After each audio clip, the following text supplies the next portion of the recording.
kitu cha muhimu zaidi ambacho baba alikuwa ameweka kipaumbele ni maisha ya wananchi wetu. Baba alisisitiza kwamba tunataka mambo fulani yasimame.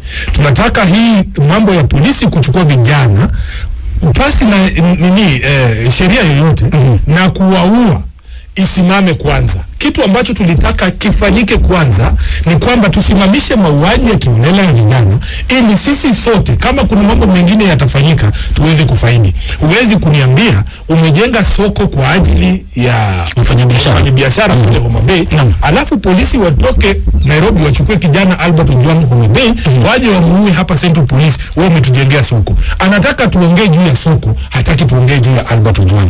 Ila hali huo mkataba ulikuwa unahitaji as a president, as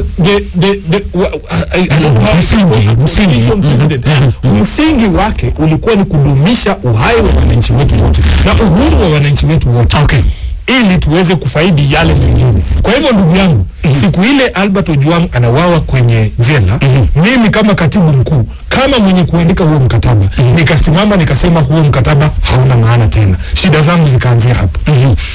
Alright. So usiniambie mambo ya soko bana. Okay. Sasa